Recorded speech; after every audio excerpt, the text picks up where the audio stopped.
So today, because of the time I have, I better get going. So we have a few dishes for you today. We have a sweet potato and cod croquette with pepper relish. We'll do some gnocchi today, demonstrate some gnocchi, how to make good gnocchi with some tomato sauce. And with the same tomato sauce, we'll do a fish dish, Provençal. And one of the things we're going to use is, I'm sure you guys know, how do you say, atadidi? Yes. So this is our own version of atadidi. It's basically we bliss the onion. In hot oil, we fry it. Then we add the peppers, then the tomatoes. But what we do is that we cook it till all the sweetness comes out and it caramelizes. So this is atadidi. With the atadidi and the tomato sauce, we'll make a Provençal sauce for the fish. And for the first time ever, live, I'll be filleting the fish because the question I get asked most of the time is, where does your fish come from? I tell them some Marco says, no, it's impossible. How did you get it to look like that? I said, well, you fillet it. And every time I get asked, why don't you show us how to fillet the fish? So in this class, I'll be showing you guys how to fillet the fish too. So I better get cracking. What Filippo is doing here is we're going to do this one is a yellowtail pomana. How do you say it again? Pompana. And with a citrus dressing. While Filippo is doing that, I will do a green bean salad with artichoke. And I also do a lentil salad, which is one of the most famous dishes we have in La Petite Maison. But there's a twist to it. Not only will I do a lentil salad, but also I was in the market yesterday, and I saw some white black eyed beans. And I thought, you know what? Why don't I substitute that with the lentil? So what we do, two variations here. So people might be more familiar to, for those who do not know what lentil is, I'll have some black eyed white beans as well, okay? So I better get going. Okay, the first thing we'll do, we'll start with the green bean salad. Okay, give me the green beans and free. Thank you very much. Where's the artichoke? It's over there. Yeah. Thank you very much. Yeah. Green beans, artichoke, dressing, the mustard dressing. Okay. Thank you very much. Oh my God, it's so hot up here. I forget how hot it is. Okay. What I have here is artichoke. We have a global artichoke. And what I do is I peel this, churn it, and in water, lemon juice, and salt, and a bit of thyme, I cook this slowly. And what I get is this. It's called an artichoke because inside it you have chokes, and they're not very pleasant. So what I do is I scoop out the choke, and what is left, which is the flesh, is very delicious, actually. So what we have here, we have green beans. Normally, I'll leave them this length. This is what I got locally here. What we normally do is I will serve it whole, but because I wanted to fill the cup for tasters, I'll cut it up with my scissors to make it more easy to serve.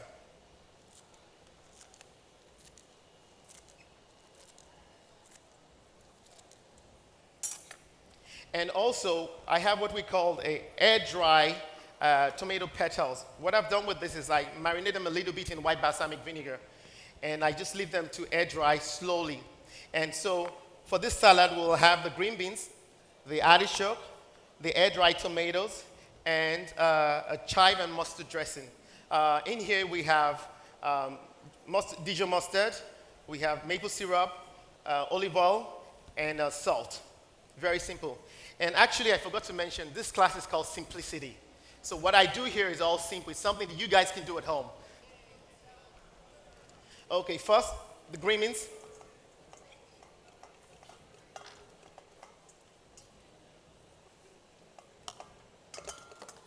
Oh, sorry, I have to wash my hands, sorry.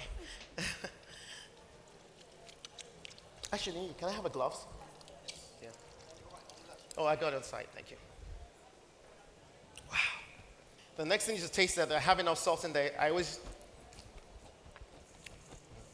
nice. Can I have some more green beans? More green beans. Oh, sorry.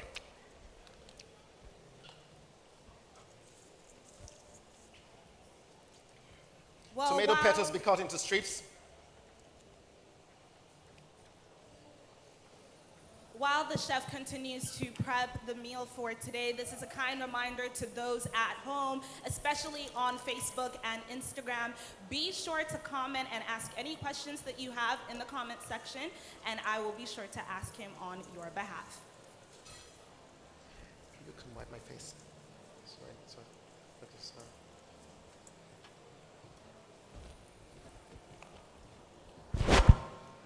Some chives to finish off.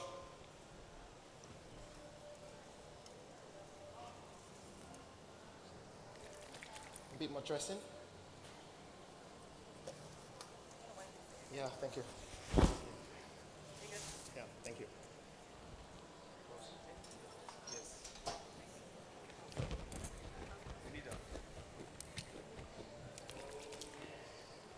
Chef, you are Okay, known... and this is green beans. Oh, so sorry, And continue. what I have here now is the green beans artichoke and tomato pellet salad. What I'll do is I'll get someone to put them in little cups for everybody to get something to taste, okay? As much as possible. Thank you very much. There we go. Sorry. No problem. Chef, you are known for sourcing the freshest produce, especially when it comes to your meals. How important is the ingredient to the actual outcome of the meal? It's so important because, as I said, what I do is very simple, and this produce has to speak for itself. So what I try to do is find the best produce and do really nothing much to it.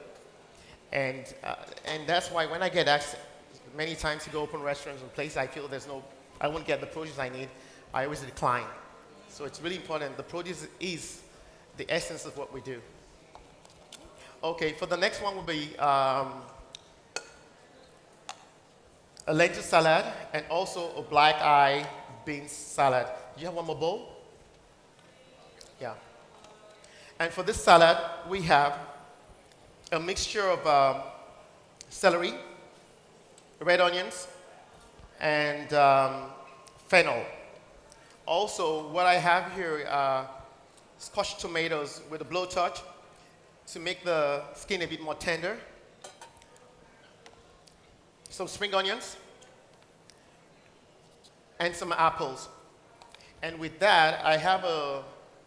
Do you have the dress? Oh, thank you. Sorry. It was such a rush to get ready that everything is all mixed up a little bit. And what I have is a white balsamic vinegar dressing as well. So the first thing I'll do is, it's always important that your bowls are really nice and dry because it affects the taste of it changes the recipe. So the bowl needs to be nice and dry. So in one bowl, I'll put the experiment white black eye beans. I believe that's what it's called. I hope so. Under the bowl, some lentil.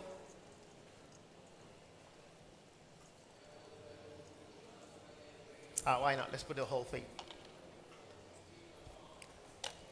And sorry, I forgot to say, what Filippo is doing over here is a pomana, yellowtail with citrus dressing. At the bottom, we have guacamole and laid with the fish. We have some cucumber, some pickled onions, and some green chili. And to finish up, we'll have some coriander cress. Thank you. So, a bit of the onion, celery, and fennel.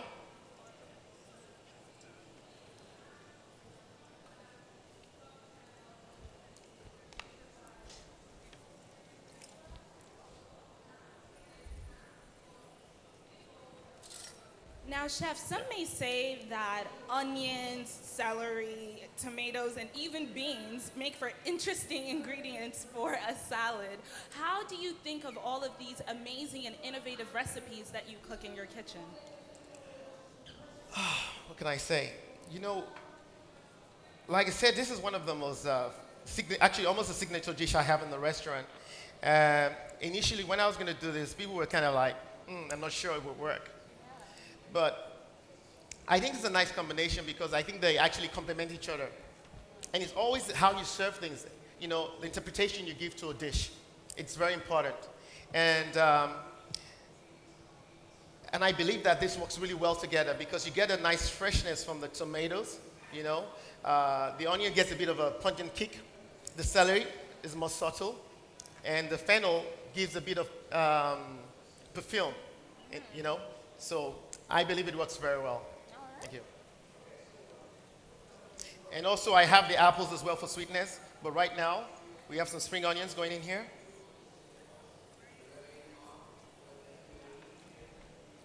So please, if anybody wants to ask any question, please. Yes.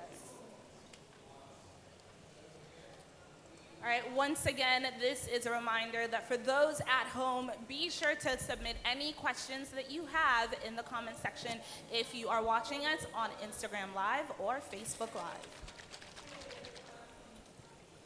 Now, can you tell us what is in the dressing that you're seasoning on the salad? All I have here is white balsamic vinegar and olive oil and salt. Very simple.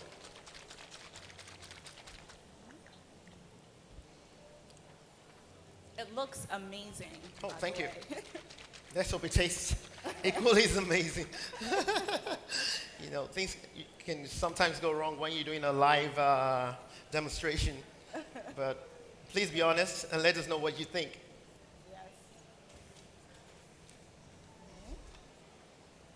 Now, fun fact about our chef, many of you guys may not know that he actually started off his career as an engineer, and he later on transitioned into being a chef. Could you please tell us a little bit about what made you decide on that career path?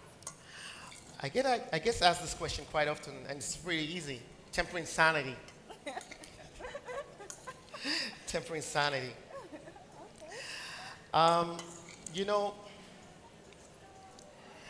I'm an accidental chef. I never thought about becoming a chef. I became a chef because, no, let me start. It was a way of making money. When I say money, like when it was during the summertime, I wanted to stay out of trouble. My parents made sure I got a summer job.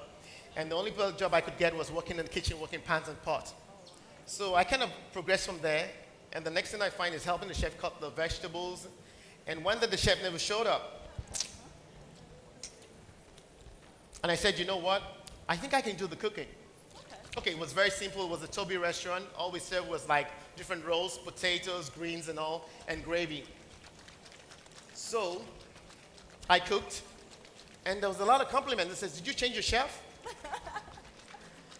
So, and through my university, the other thing I did was actually 3 times a year I'll cook for my fellow students. We start about 7 o'clock in the evening and have dessert about 7 o'clock in the morning. Oh, wow. Yeah. And they've always asked me, why do you become a chef? And I said, you know, I don't want to be a chef because, you know, it's not easy. It's a lot of work. But the rest is history. I'm here now. But you know, I always say in life that, you know, every disappointment comes a better blessing because by the grace of God. And I feel very blessed because it's not very often. First of all, I never thought I'll be a chef. I always wanted to be an engineer. And things didn't work out the way I wanted to work out. And I'm blessed.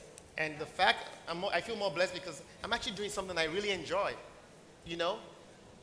What I really wanted is a job that I really enjoy. And that's what I have. So thank you.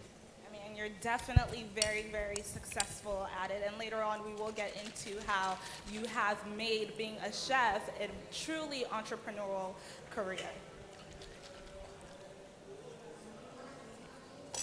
Okay, the lentil salad is ready. I'm sorry. That's quiet. And also, I hope you can be able to. No. Okay. And now we have the lentil salad with apple, tomatoes, and balsamic vinegar dressing. Oh, I forgot something. Sorry, something very important. What I have here is actually a pickled pepper relish. I thought something was missing.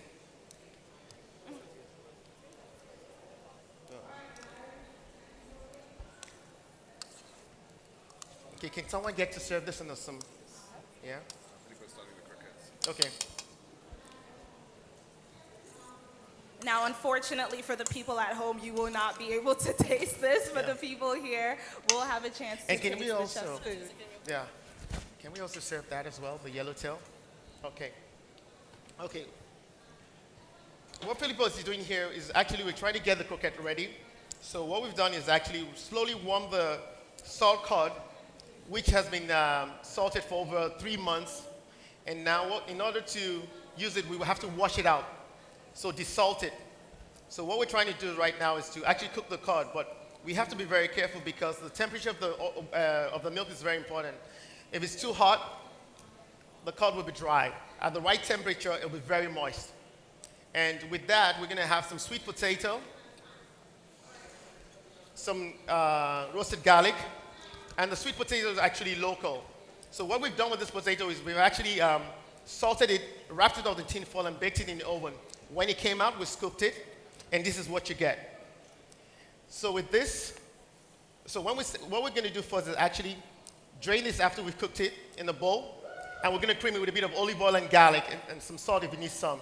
Then we add the sweet potato. Then what we'll do is we pan it this, and we deep fry them. With that, we'll serve the pepper relish, which I'm doing here. So in order to do the pepper relish, unfortunately, I had to start way before the class in order to save some time. So what I've done in the very hot oil, I've diced some skinless peppers in here. I fry them till they're golden, they're quite golden. I'll take them off, and the next thing I'll do will be the red onions that will go with the pepper relish. But before I do that, I will put this back on the stove. What we're trying to create here is like a sweet and sour flavor. So I'll bring this back.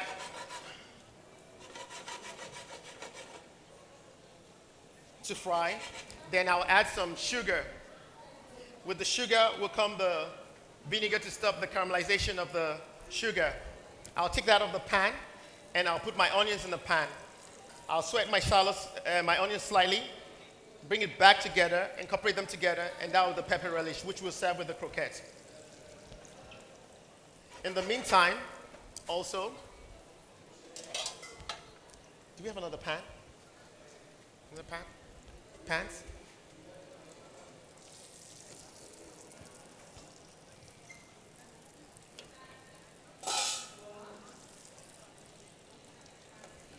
At this point, I'll add my sugar. You have the camera? I'll cook it some more. So the idea is, this is almost like what we call a gastric. This is when we have caramelized sugar with vinegar. And this gives a nice sweet and sour flavor to the pepper relish.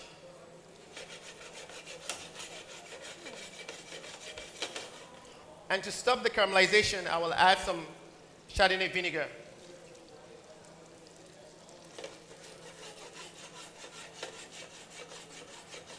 Now, watching you, everything seems really artistic. It seems really calculated. I don't know about you guys, but when I cook at home, I check my refrigerator, I check my pantry, whatever I have, and I just kind of make it work. But with you, cooking really seems to be an art. Can you please elaborate a little bit more about that process? You know, what I would say is that cooking is like taking a journey. There's a start point, there's an end point. Even telling a story, there's a start point, there's an end point to your story. And what I try to teach all my young chefs is that when you cook, there are layers. So when you have layers, you understand what you're doing better. So with everything, and also you become consistent in what you do. So in the kitchen, people say, why are you always, how is it possible you could be here and your restaurant is all over the world and, you know, your food tastes the same? It's what you teach the young ones, is how to tell a story. So at each stage, there's a layer of what you have to do in order to get to your finishing point.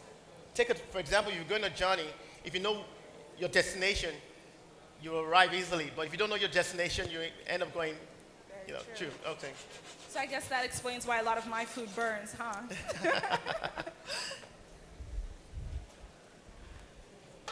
So I'll cool this down in here. And the next thing I'll do, Filippo, how are you doing with the croquettes?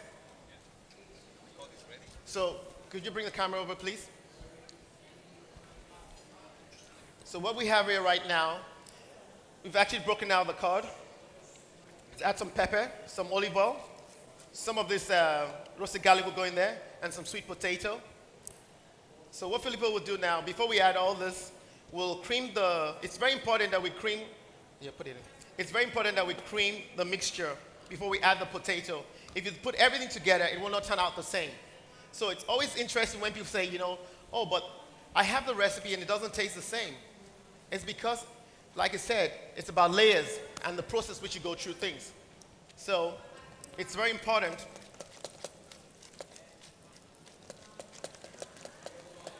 that you follow each step. For example, I can have the same recipe as Filippo, but it turns out to be different because his method is different from my method. So it's always important that you understand, the method.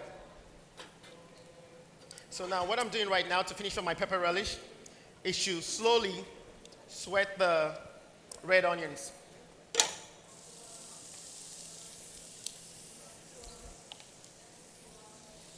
I'll add the salt. Do you have the oils to fry the croquette? Oils to fry the croquette. It's ready? Okay, good. Okay.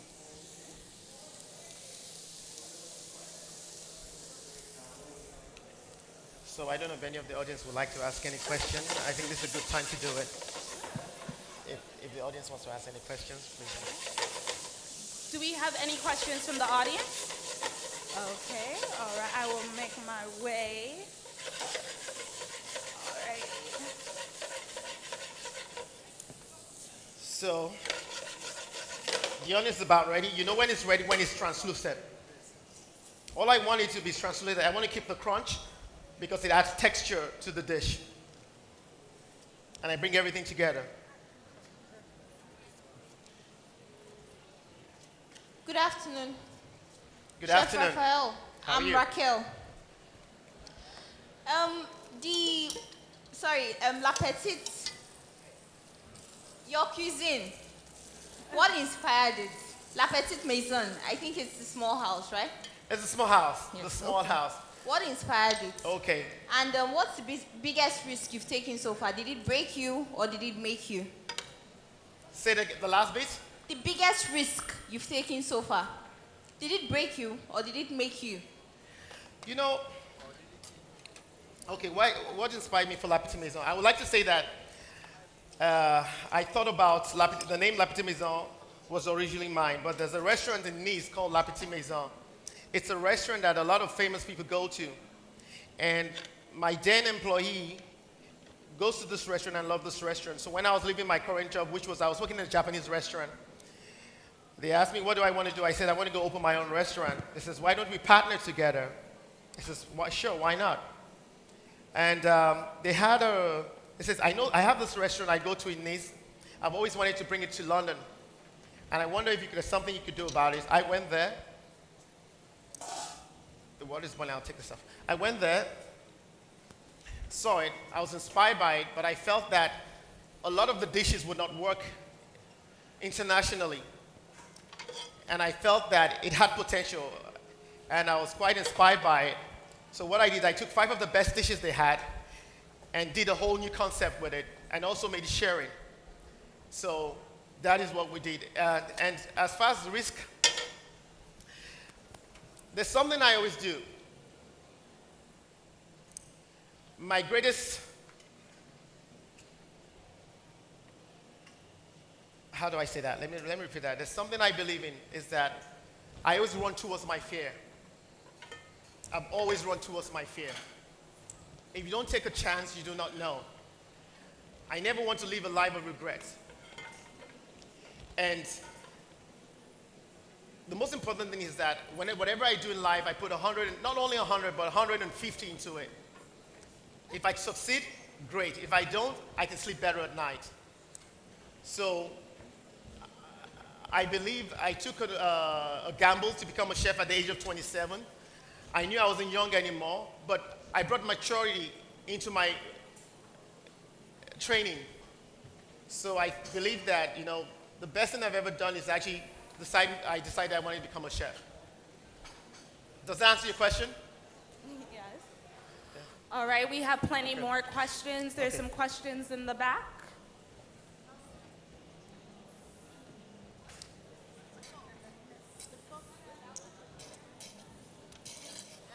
Okay, for the next dish now, we're going to do the Provençal sauce Good afternoon, in a very hot Chef pan. Duntoye. I noticed that you're very good at upgrading current dishes. You seem to have that skill at, everything in life has an upgrade. Correct. But you seem to have a natural skill at upgrading current dishes and coming up with your own. I wonder what gives you that inspiration to do that, because life is all about change and bringing new things. So I wonder, what gives you, how do you get your inspiration? As in, does it come naturally, or you just get, as in, some things inspire you? And secondly, what finally gave you the break that you needed to leave engineering into your passion, culinary, all this you're doing? Thank you very much. Okay.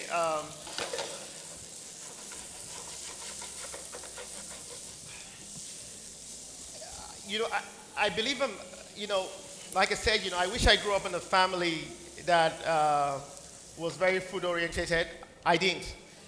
But I believe I am blessed with a wonderful palate. Believe it or not, but I do not really study. I don't read recipes. I don't do any of those things. I just go with the feel. It's the environment. For example, most of the time I write my menus, I go to Japan to write my menu, even though what I do has nothing to do with Japanese cooking. It's just the fact that everything around me inspires me. People inspire me. For example, Elizabeth today inspired me. So I get inspired by a lot of stuff, not only food, but a lot of stuff. People around me. And the second part of the question was? How did you get the courage to leave engineering? I woke up one morning and I said, this wasn't for me. I wanted to change my career. I knew I loved cooking. I've been thinking about it for maybe almost, even before I started my degree. I was thinking maybe I should become a chef. A lot of people say, why don't you cook? And I said, I'm not sure I can do it. The hours are long. Social life. But I went for my dreams, and here I am today in front of you. And the rest is history.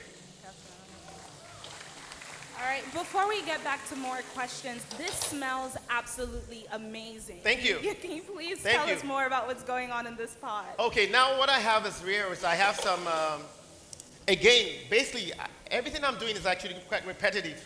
I'm using the same celery, the same fennel, the same onions. And this time what I have is I have peppers, diced, and also yellow and red peppers, and we're doing the Provençal sauce. But what I wanted to explain is that, it's funny. I could use the same produce to create different dishes, and they all taste different as well. So the first thing I do is I sweat this to get a nice crunch. And what I'll do is I'll take some of this tomato sauce, but I have one ready already, which is cold.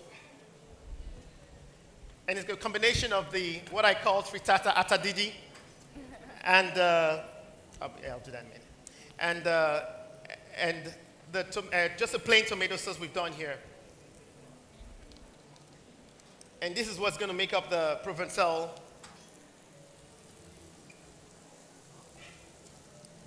And with this Provençal sauce, I'm going to serve it with a red snapper we got from Makoko Market, which is one of my favorite places to visit. In fact, actually, on this visit, I let Filippo do the bargaining, did the talking. Filippo has been coming with me, is coming to Nigeria with me. This is your third visit to Nigeria, right, Filippo? This is your third visit to Nigeria, right? Okay. Filippo now has a Nigerian name. Filippo, what is your Nigerian name? Do you remember? I think you say Akule. No. Ola, you don't know your name? Olakunle. Alakunle. But Alakunle, welcome. anyway, I prefer than Yeah. the previous one, which was oibo. Yes, I would So imagine basically, so. obviously, for the last 3 years, we've been going to Makoko Market. And the first year, we did very well with the bargaining. They didn't know who we were. But the second year, we lost. So this year, I thought about, Filippo, maybe you shouldn't come with me. Maybe you should stay in the car because I could disguise myself, but you, it's impossible. So I said, unless I paint you black. But anyway, I said, because he loves going to Makoko Market. One of the things he enjoys the most about coming to Nigeria. So I said, Filippo, I'll let you do the bargaining this time. So the lady says, Kilo Rukwe Oyubo. And I said, so I jumped in and I said, his name is Olakunle. And he said, no, this is a white guy. His name cannot be Olakunle. I said, what's his name? He says, his name must be Jacob. I said, no, his name is not Jacob. So Filippo started bargaining and everything. At the end of the bargaining, we got the price we want. And the lady said, you know what? Your name is now Bola. But I personally prefer Olakunle. Very nice.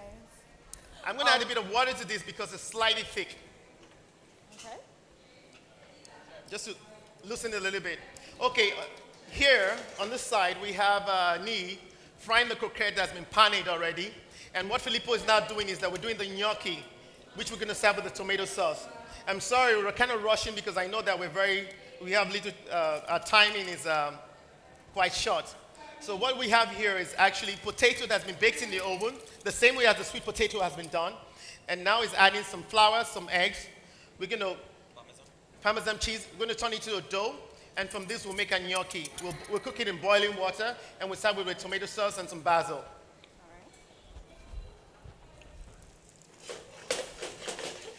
Chef, what is incredibly amazing is obviously you're a Nigerian chef, Yeah. but you have studied French cuisine, Yeah. and now you're making gnocchi, which is also an Italian dish. Yeah. How do different cultures influence the way that you cook? It does a lot. Wherever you go, you learn something new. But most importantly, it's keeping your identity. And that identity is simplicity. And I take from everywhere, but when people ask me, what's your cooking? I said, is it French? I said, you know what?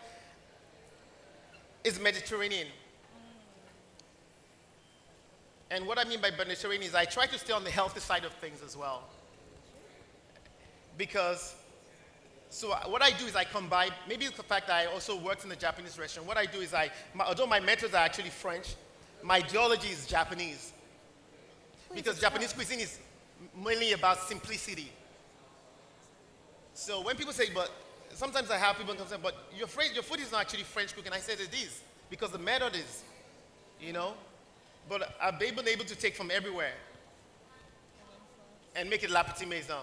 I love it. Yeah. I love it. All right, we're going to throw the questions back to the audience. We're going to go on this side. Just one more thing. So now, what I need to do now is add I'm bringing back again the black eyed beans because usually I use chickpeas, but we couldn't find any chickpeas, so I'm going to use the black eyed beans.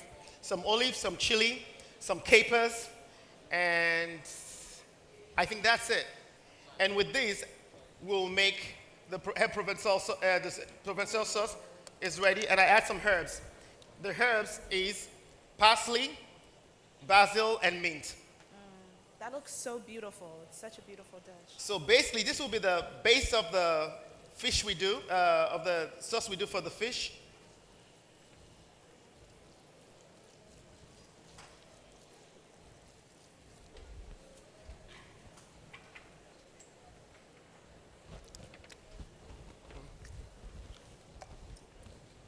Add some fresh tomato in there to keep it nice and fresh. So please, questions. All right, okay, we're gonna go to this side. All right, gentleman with the hat.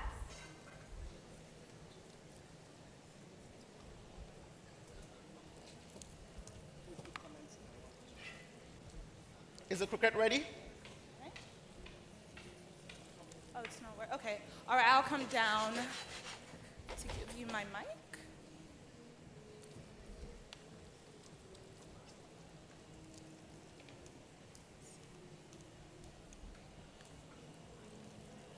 Hi, my name is Victor Silva. It's pretty interesting watching you cook.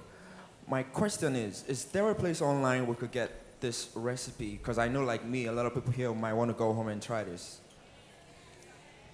Maybe on your Can I say website or something? something. Yeah. I really don't work with recipes. I don't work with measurements, or I could tell you, I think I could try and do it, but usually I don't have measurements. Okay, maybe like I just a go guide. with what I feel. Sorry? Maybe like a guide to what you're doing right now. Because I know I would love to go home and try what you're doing right now. So if there's a place I will could make get sure like it comes to you with the next tasting. Go on. Okay. But sorry, to answer your question, will you be able to get the dishes on the line? We could do that. What I'll do is after this, we'll write it down and post it for you guys. Thank you. Absolutely. I'm sorry about that. I'm sorry. I do apologize. Yeah. Yeah. Sorry. All right, we have one more question. I'm the first. That's ready. Hello, Chef. Hello. Yeah, my question is that you have outlets in many parts of the world, and I want to ask, or may I ask, whether you strictly maintain your recipe or your formula for whatever kind of food you prepare, or you allow your staff other side there to bring in the creativity, or not? If I believe what you're asking me is that, do I allow my staff to actually come up with ideas for a menu? Yes, I do. It's very important. You know, two heads is better than one, they say. And, for me, La Petite Maison, it's a house, and what makes it a home is the people that live in it. So everybody brings something to the table. I'm only as good as the person next to me. So yes, I do allow people to come up with ideas, but it's got to stay with the integrity of La Petite Maison. It has to have the integrity of La Petite Maison in it. All right. Well, right And now. also, what I do is that for every country I go to, if I'm inspired by produce or something like that, what we do is we have this dish, and we make sure it only stays in that country. We don't let it travel to other countries. So it has its own identity as well. Like I said today, for the very first time, I'm going to attempt to actually fillet a fish in front of an audience. This is the fish I got from Makoko Market. Usually when I get the fish, the first thing I do is scale it and gut it. But because I wanted to be a bit daring today, I decided that I will keep the scale on and the guts inside it. But the reason why I gut it when I get the fish is because it keeps the freshness. So whenever we get fish, sometimes, when we're working at 12 o'clock at night, we get a fish comes in at night. What I always do before I go home is that I fillet all the fish and I gut it, because what happened, the shelf life of the fish, it's much better. And what actually makes the fish go off is the guts it has inside of it. And I always say that the only way you know a fish is fresh is by the way it smells. You should never smell fish. When you smell fish, your fish is fishy. Your fish has to smell of sea. You should smell nothing but sea. So anyway, I'll carry on. Time is going, so I better. So, and also one thing I do as well is I do not actually scrape off the scale because it makes a lot of mess. What I intend to do is actually cut off my scale. So. Such precision. Oh my gosh.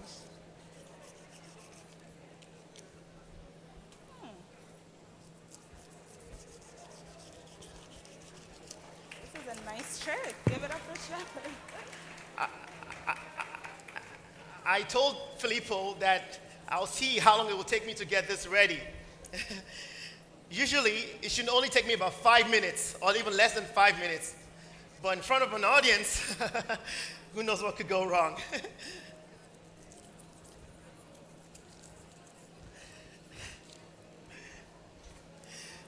One thing I noticed about the fish here in Lagos is like the people has got thick skin.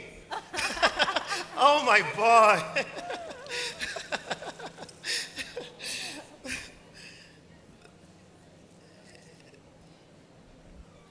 So what I've done is, the good thing about this also, by cutting off the scale, what is left becomes a bit more tender. So the next thing I do now is to gut it. So what I'll do is take up the head,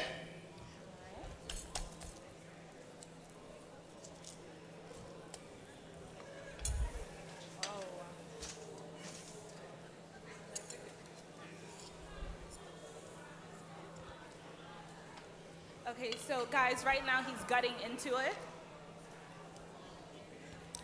You know, I was actually going to throw up the head, but I know I'm going to get cussed by everybody here. Yeah, so I stopped. I was gonna say, you can use that to make fish and So you know what? I'll make fish pepper soup for anybody that is interested.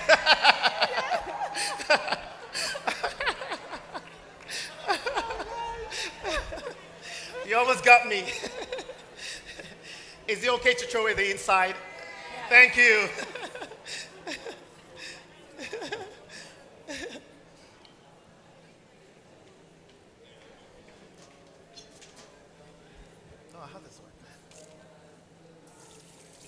So today we're going to actually cook this fish two ways.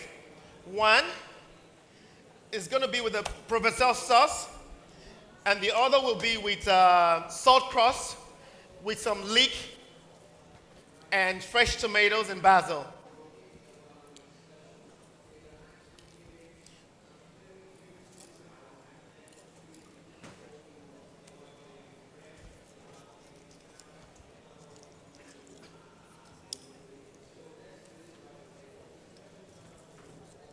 For those of you watching at home, we encourage you to continue to send in your comments and your questions in the comment box. I'm going to do my best to get through them.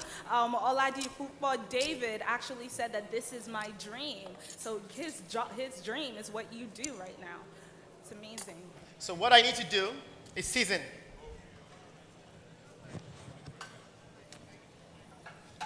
And usually what I'll do, whenever I season my fish or meat, I leave it there for at least maybe 5 minutes. You get a better result this way. And this is Oh, sea sorry, salt. I just made a mistake. The one I'm covering in salt crust, I do not need to season because it's actually covered in salt. So anyway, that's that. Where's the... Oh, yeah, fine. Okay.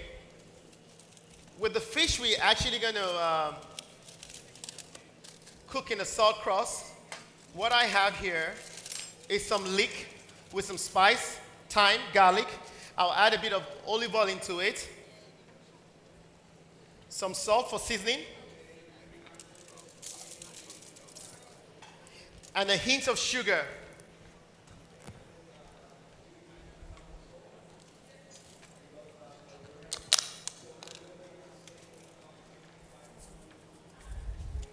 And a touch of water just to stop the leek from burning.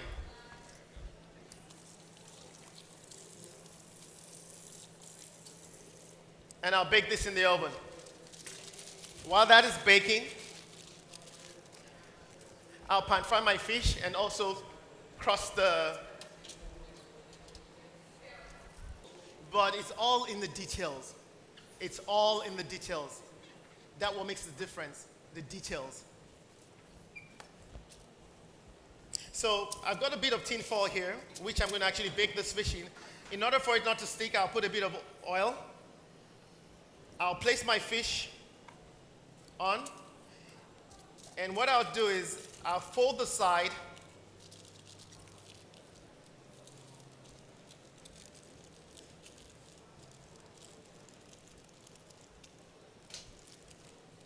And what I have here is Provençal herbs with just rock salt and egg whites. And with this, I'll bake the fish. You need to make sure that it's quite moist so it forms a nice cake which you just peel off. If it's not wet enough, it'll crumble. I hope I should mix it up more right now because I think I might just make the same mistake. Okay.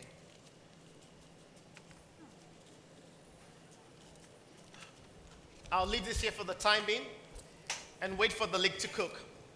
In the meantime, I will pan fry this fish, the skin to make it crispy. Then I'll lay it on the Provence sauce, which I'll start to warm up now in the oven.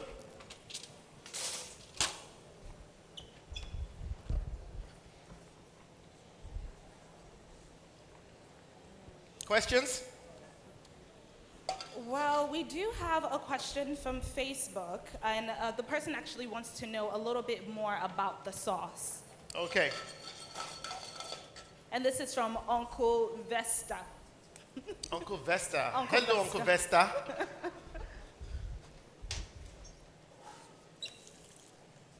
Please go ahead. Yes. So tell us a little bit more about the sauce. You mean the sauce I've just done? That's the other sauce. Okay, basically, sauce Provence is actually from from the Mediterranean, mostly from areas like Nice, which is where my cooking is from. And basically, they use a lot of tomatoes because there's a lot of sun, a lot of olive oil, herbs, and so. Unlike most French areas where you have a lot of butter and everything, we don't do that. It's much healthier because it's food of the sun. So the idea is to make all this delicious sauce, and usually sometimes it's when you made a dish and you have some leftover, you turn it to things like, sauce Provence or all that. Yeah. So it's basically recycling.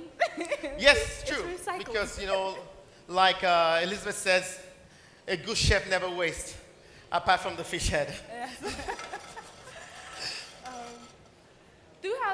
Throughout this course, you've been talking a lot more about healthier. You do this because it's healthier. And Charity actually commented on Facebook. She said Italians cook better because they do less frying. Let's do less frying in Nigeria. Yay! But you know what? I have to say, I love fried I like food. this person. Who is this guy? This is Charity. But I must say though, I love fried food. You like fried food, okay? I think it's one of my. I love fried food. I don't eat a lot of it. The older you become, the less you eat of this. But I really do like fried food. But you're right. But I tell you what, my business model. And if you ask me why is my restaurant successful, this is what I say. The food has got to be simple enough that you think you can do this at home. If you think you can do this at home, that means it's everyday food. It's got to be light enough that women love it, because where women go, men will follow. And if you think about it, if I was to go to dinner with my wife, I might want to go to a steakhouse, but she says, sweetheart, I don't want to go to a steakhouse because it's heavy. This is where I want to go. At the end of the day, I'll go wherever she wants to go. It's very important. So, and also, I also play with the healthy options as well. And I think that is why Lapsim is very successful. All right. So, one spoon. So I want to hear more from the audience. If you guys, I want to hear from people that have tasted some other dishes that he's made today. Please raise your hand and let us know. Okay, I'm going to get out the fish from the oven. Okay. Should be ready now. All right. Just keep it coming.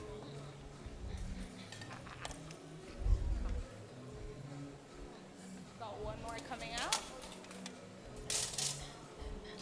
Okay, what Filippo's doing right now, we're doing one of the last dishes we'll be doing today, which is the lemon posset. Basically, what we have here, we have cream, zest, sugar, two types of sugar. We have demerara sugar and custard sugar. And what we'll do is we'll bring this slightly to the boil, and at the end of the day, we add lemon juice. And what happens is it makes it set. Then on the other hand, we have a bit of egg white, some milk, and some gelatin. And this gelatin in this case, usually gelatin is actually from animals, but in this case it's actually a vegetarian gelatin. So it actually comes from vegetable extract. So it's vegan friendly, or if you're vegetarian and you don't eat meat, we now have gelatins that actually. This is my alley because I'm actually a pescatarian, so I don't eat meat, so I'm excited for this. Okay.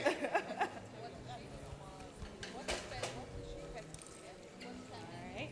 Okay, so we're going to go to the audience. Ma'am, please let us know the dish that you had and what your thoughts were. My name is Shade. I've had several dishes.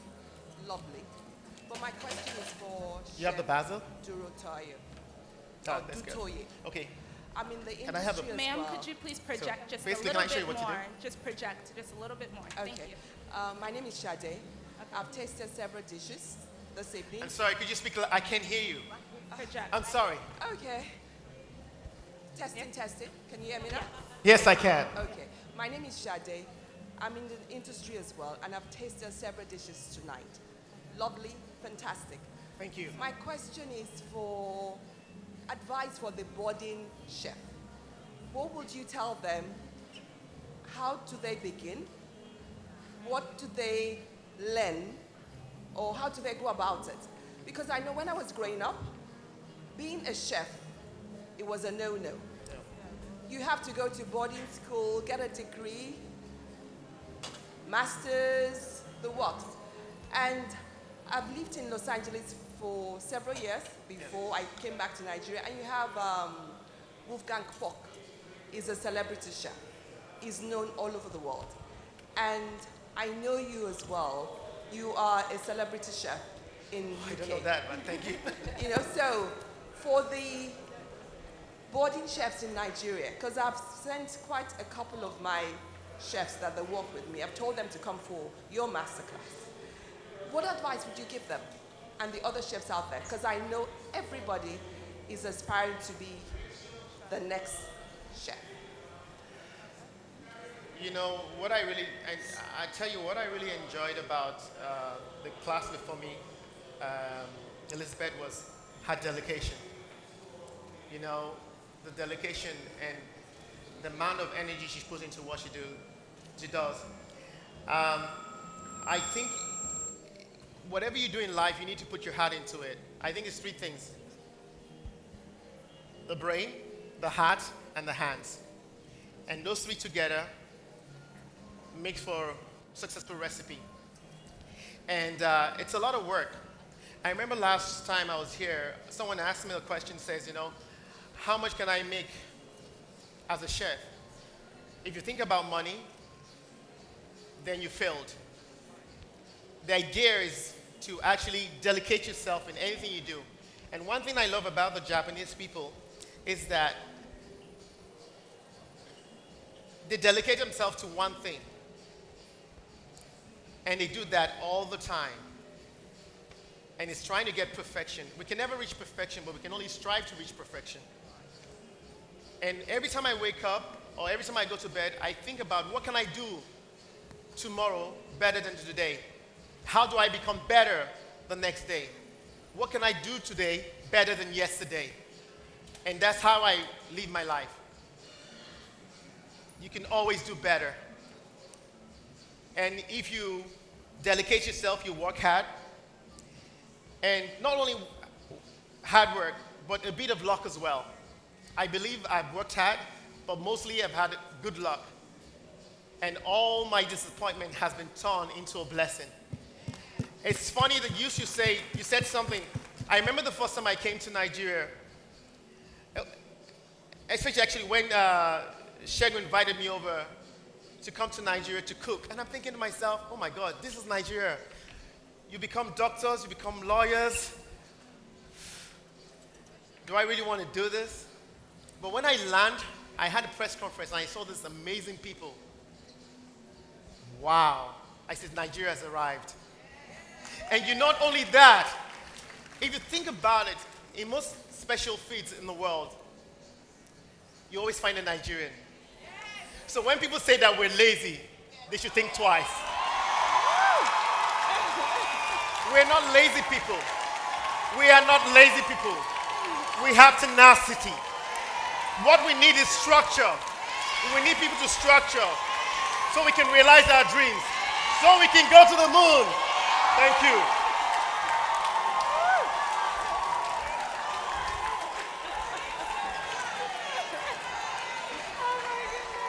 Yes, Chef Raphael for president.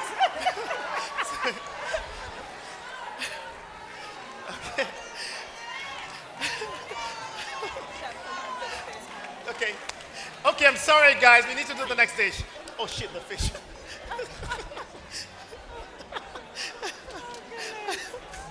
You'll see lots of Nigerians will write your name in the ballot in 2019.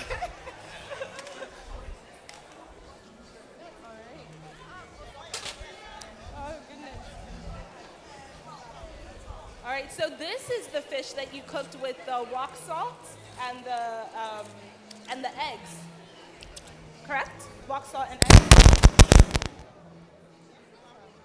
I thought somebody was coming for me there.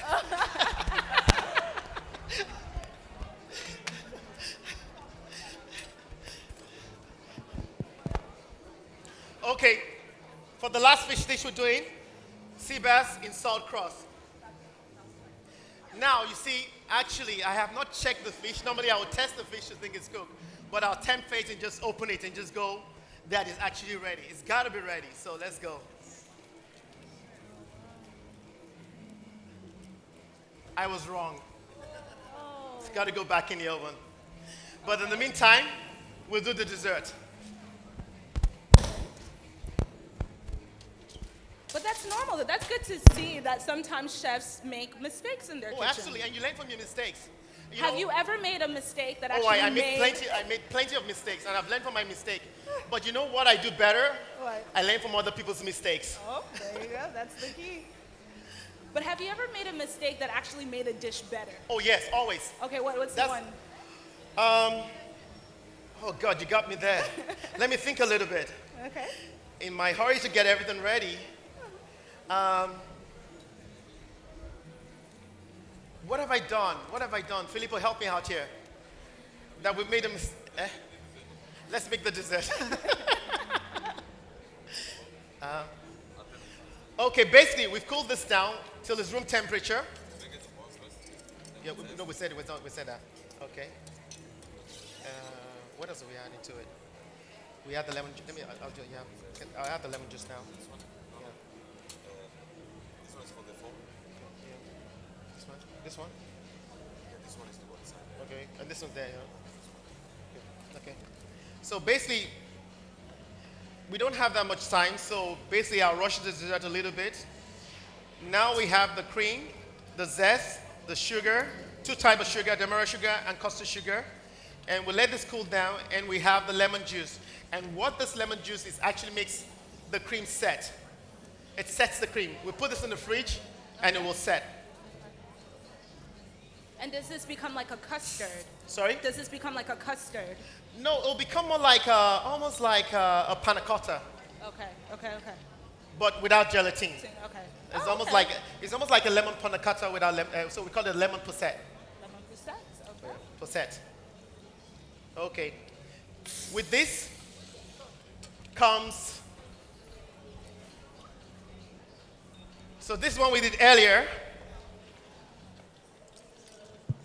And ideally this used to be set, but unfortunately somebody decided while we were in here to unplug the fridge and charge their phone. So ideally this should be set, but I do have some cups, little cups that are already set. So usually this will be set.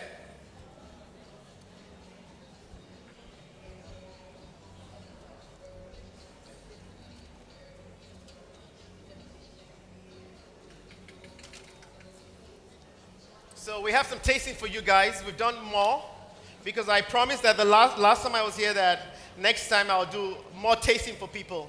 So people, you can go around as much as possible for people to taste. Definitely. And what we're doing right now is that we're going to caramelize this grapefruit.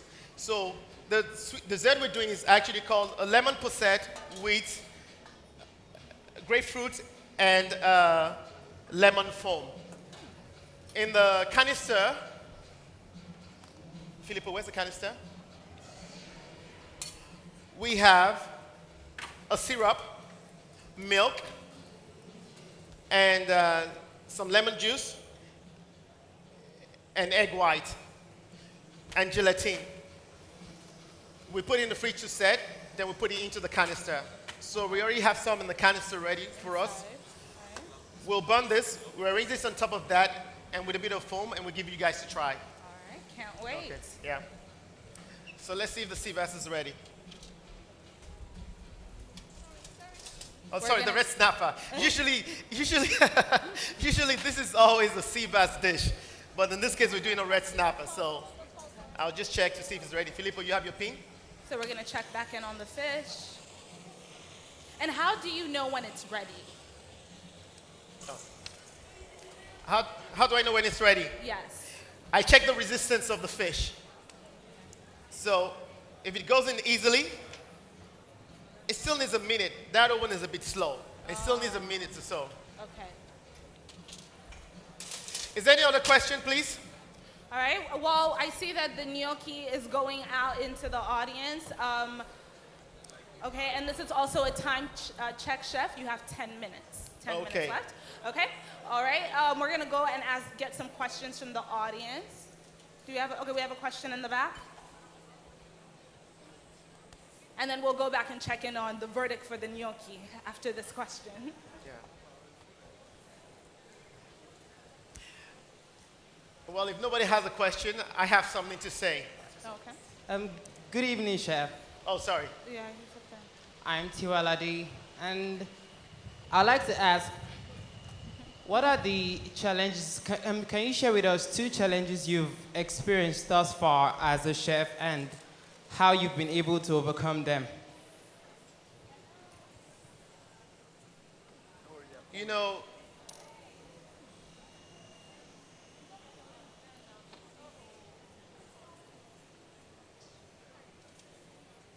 the idea is that when people say you can't do something, you show them you can do it. I've swam against a lot of tides in my life, but I always believe in something, is do or die. My philosophy is do or die.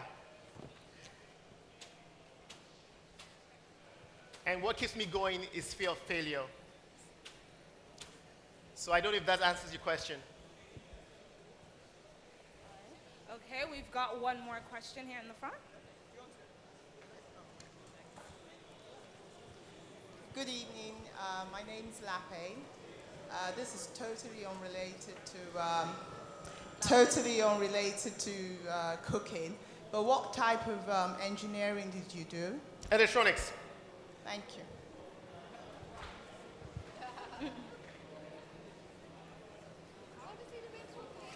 As you see, I was very bad at it, so I became a chef instead. I'm only joking now. I have one more question. Yeah. I want to know how you remain so thin. With all your delicious food, how do you remain thin? I love eating. But the older you get, you learn to eat healthy. The things I love to eat, but I feel the older I get, I find it hard to, my metabolism cannot handle it that much anymore. I love bread. I eat less bread. Bread I eat maybe once a month, but when I eat it all day. I suffer as well. You know, I suffer a lot, so it take me about 2 days to get over it. But the main thing is to eat healthy. Moderation as well. The way the body works is that either you have 3 meals a day and have in moderation, and the idea of eating is not to, well, actually I'm in Nigeria, so maybe this is politically wrong. I cannot say this, I'm not sure. But for me, I just eat enough. I don't overdo it. You know, sometimes you eat, and after that you just want to sleep. I try to control the amount of food I eat. And I think that's it really. And I eat healthy as well, mainly. And sometimes, once in a while, you know, I let go. Life is too short. Okay, I think this fish is ready.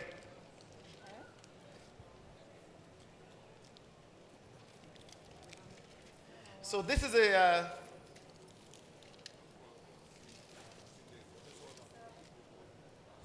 This smells so good. Yeah. Oh my goodness.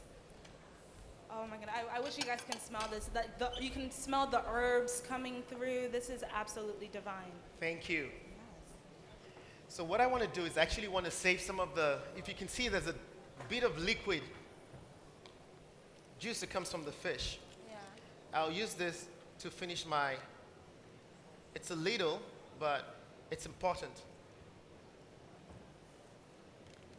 Oh, let's take out the salt.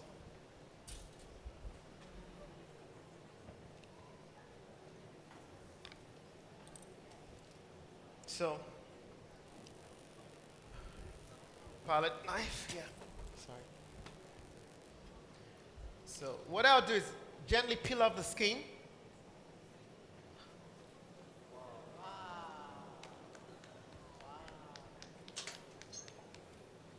And I don't know if you can see, it's quite moist. And this is one of the most healthiest way to eat fish. You know? Especially when the fish is very fresh. So I'm going to try not to break the fish. It's so delicate.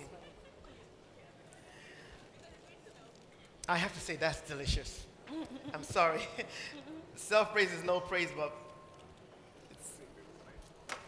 and Nee, do you have the tomato consomme bottle? Bottle. And the cherry tomatoes as well? Cherry tomatoes, Yeah, yeah. Consomme is there, okay. And the cherry tomatoes? Let's go, okay. Can you give me a small bowl? Yeah. So as we hurry towards the end, we have 5 minutes left. with the Okay. show. 5 minutes. Please feel free to ask me any questions, please. Yes, all right, we're gonna go back to the audience. Right here in the center. The lady, right here, go ahead. Hello. Hi, my name is Titi. What did your parents think many, many years ago when you said you wanted to be a chef? Because I can imagine what they said. When I told my dad and mom I wanted to become a chef, well, you know what, I didn't, initially, when I told them, and as you know that every parent wants their children to become lawyers and doctors, I lied to them. I said I wanted to do food processing, and in order for me to do food processing, I needed to learn how to cook. Well, after a while, my mother said, so how long is this cooking going to go on for? I said, you know, Mama, I changed my mind. I want to be a chef. She prayed for me for 2 years, hoping I'm going to change my mind. So, but, you know, today, all I can say in my life is a testimony. So what I have here is some cherry tomatoes, a touch of olive oil. Do you have the finishing olive oil, Filippo? Finishing olive oil? Right on your station. Small bottle? Oh, thank you.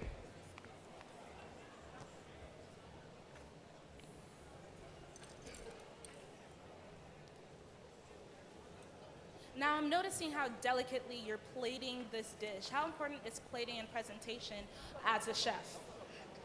It's important, but what I try to not to overdo it, because when you overdo it, then it becomes like an occasion restaurant. For my business, I want you to come and eat my restaurant every day. So I keep it nice and simple. But what's more important is the flavor. So for me, it's flavor before presentation.